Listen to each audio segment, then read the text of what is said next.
Some roads lead nowhere, others lead to hell.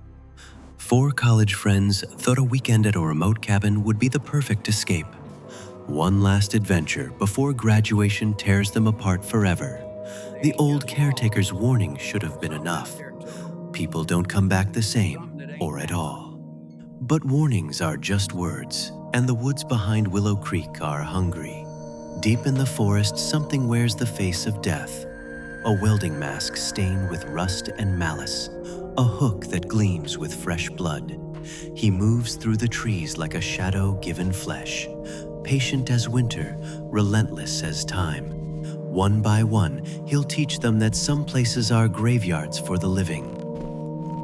The scratches on the cabin door weren't made by animals. The sounds in the night aren't just wind. And that figure watching from the tree line, he's been waiting for visitors. In these woods, you don't just lose your way, you lose everything. What awaits you? 5 chapters of relentless terror, a masked killer who hunts for sport. No escape from the endless forest, friends turned prey in a deadly game. Classic slasher horror with brutal intensity, a twist that will haunt your dreams. The last thing you'll see is the hook coming down. Enter the woods behind Willow Creek. Exit is not an option. The Woods Behind Willow Creek. Chapter 1. The Last Weekend. The first breath of October came slow and sure to Willow Creek Valley. It was the kind of chill that curled through the golden hills, pulling color from the trees with a steady hand, leaving behind a stark quiet soaked in ghosts of summer. Jess sat in the passenger seat of her friend Alex's old pickup truck and watched the autumn landscape glide past in slow motion.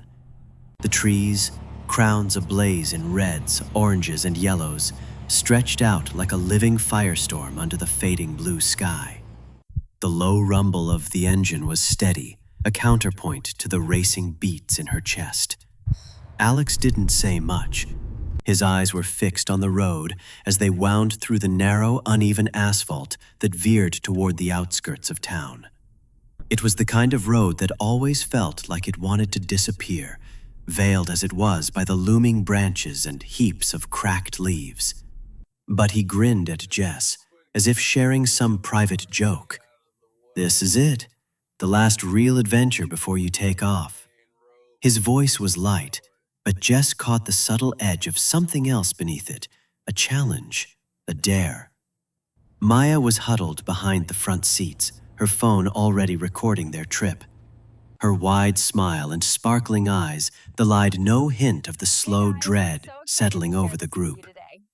Last cabin trip before Jess runs off and leaves us behind forever, she joked for her 15,000 followers watching live.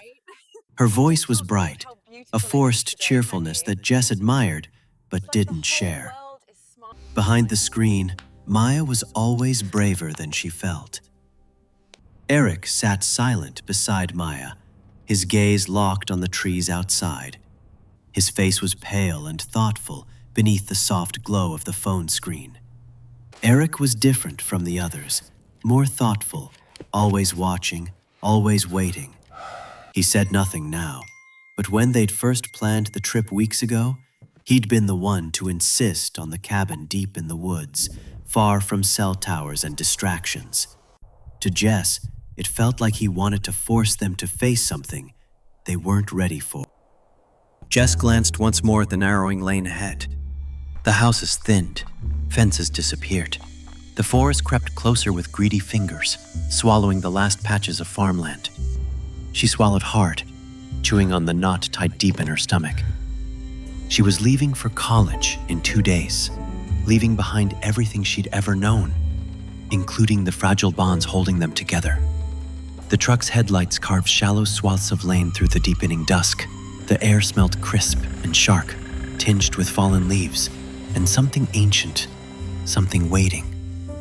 At the roadside gas station just outside Willow Creek, they stopped for supplies and directions. The place was run down with flickering neon signs and peeling paint. As Jess went inside for snacks, Eric stayed by the truck, fingers brushing over the cold metal door. The proprietor, an old man with hair like burnt straw and eyes that seemed to see through the fragile plans of youth, watched her carefully. "You kids headed to the cabin?" His voice was rough as gravel, carrying the weight of too many winners. Jess nodded, trying to feign confidence. The man leaned closer, lowering his voice to a whisper that cut through the chatter of the store. "People don't come back the same. Or at all. Keep your wits about you." Jess froze for a heartbeat, then smiled tightly. "We'll be fine." But Eric's gaze locked with the man's for a moment longer, and Jess saw the worry there, deep and real. Back in the truck, Alex played another song, louder this time, trying to fill the silence. Jess stared out the window as the truck entered the narrow trail leading into the heart of the forest. The trees stood taller here, their tangled branches blotting out the last light of day. The air grew colder, heavier. When the cabin finally appeared, it was like a long, slow exhale of dread. The structure crouched among the trees like a wounded animal, its wood weathered and gray, stained with age and rot. The windows were dark eyes watching, blank and empty. The roof sagged unevenly, and the porch swung slightly with the wind as if breathing. Alex stepped out with a whoop, his voice echoing through the hollow woods.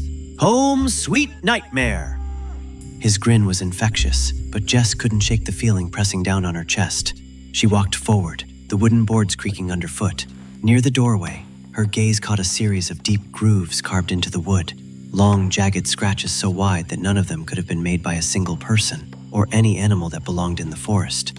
They seemed desperate, violent, like the cabin itself had been clawed raw.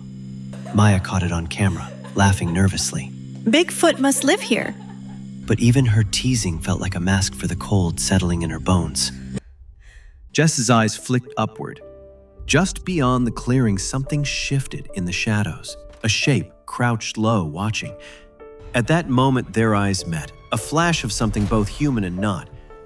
The figure faded back into the dark, like a whisper on a forgotten breath. The woods didn't just surround them. They were watching.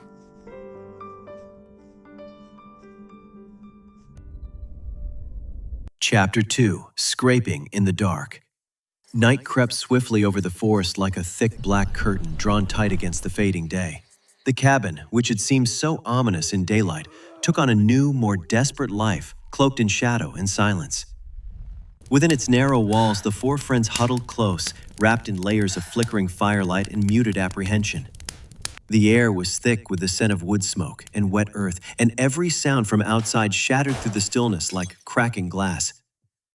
Jess sat close to the hearth, her knees pulled up tight beneath her chin. Her breath tumbled shallow, riding the ceaseless pulse of adrenaline beneath her skin. Around her, the others moved like fragile creatures. Alex's boisterous attempts at jokes fraying beneath brittle nerves. Maya's fingers gripping her phone like a lifeline while she captured the night unfolding for her audience. And Eric watching from the shadows, ever watchful. The fire's orange glow threw monstrous flickers along the wooden walls, twisting shapes that seemed to breathe and move just out of sight. The contrast between the dancing warmth inside and the oppressive cold looming beyond the windows was staggering. Every snap from the settling logs seemed to mark the rhythm of their rising panic. Suddenly, the night was split by a sound like steel dragged over stone. A slow, rasping scrape that hovered briefly at the edge of hearing before creeping closer like a predator stalking its prey. The room froze. None of them spoke. None of them dared breathe. Alex was the first to break the silence, laughing harshly. "Probably just some dumb raccoon or deer caught on a can." His smile was brittle. "Nothing to worry about, right?" But Jess could feel the scrape digging beneath that bravado, burrowing deep into the folds of her nerves.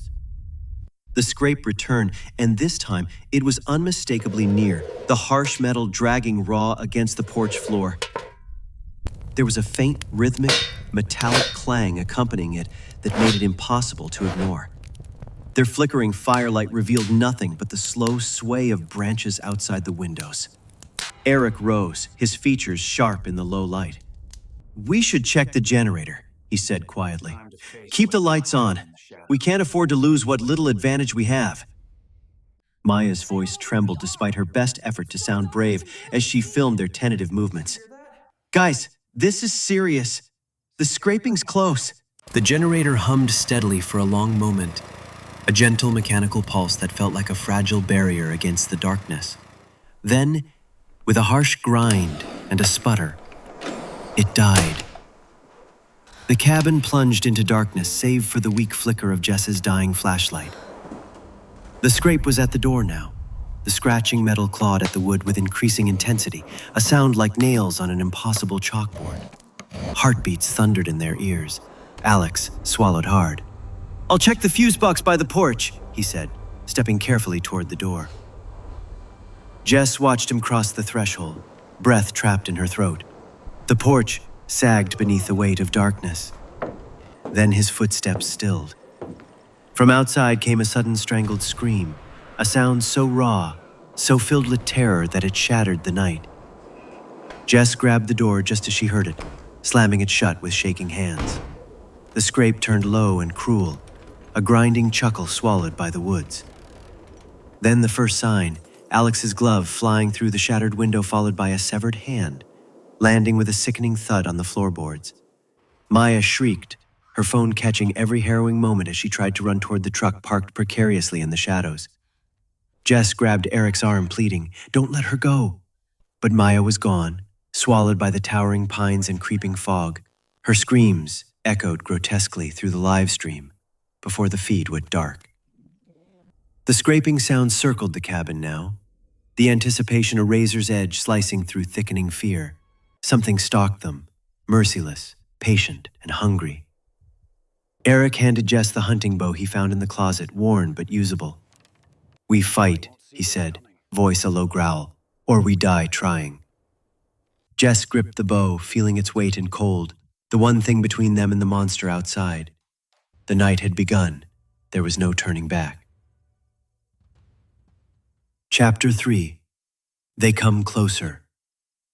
The cabin had shifted from sanctuary to prison. A thick pall of fear wrapped its invisible chains tighter around Jess and Eric, binding them in a fragile alliance forged through terror and necessity. The fire had long since died, extinguished under the weight of looming darkness, leaving only the weak glow of Maya's dying phone screen flickering in the gloom. Jess's hands trembled as she held the worn hunting bow, the combined weight of fear and responsibility heavy in her bones. Eric paced slowly, every sound around them twisting into a new threat, every shadow a hidden menace. The empty space where Alex had been gnawed at their thoughts with sharp teeth, a cruel reminder of the violence lurking beyond their thin walls. The scraping, a slow, torturous rasp, returned with renewed hunger. It was no longer at the door or window, but all around. The floorboards seemed to shake beneath the unseen footsteps, and the echo of a hook dragging along wood sent flashes of panic through Jess's veins. Maya's voice came alive again, jagged and breathless, as her phone broadcast the unfolding nightmare. Her screams pierced the night, wrapping a cruel web around Jess's mind. On the screen, branches whipped violently, then the camera jarred wildly before falling to the uneven ground beneath a tangle of pines. Then darkness swallowed the feed. Jess felt the weight of solitude pressing in, heavy and suffocating. Eric locked eyes with her. "We need a plan, Jess. If we stay here, we wait to be picked off, one by one." They debated the options, but fear was an unforgiving hand steering their course. The pickup truck sat alone in the distance, tempting escape, but fraught with danger. The unknown stretch of forest to cross, the certainty that the killer lay waiting. "I say we stay together, fortify the cabin and try to hold out," Eric said, voice low but firm. Jess wanted to argue, but found her voice caught in a web of icy despair. Outside, the whispers of movement grew louder, closer.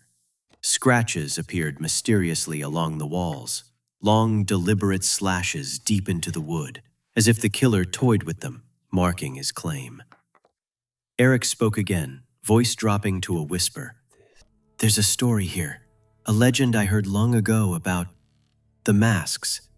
People who vanished out in this forest, but something took their place. A family who hunts in the shadows wearing the faces of what they've destroyed.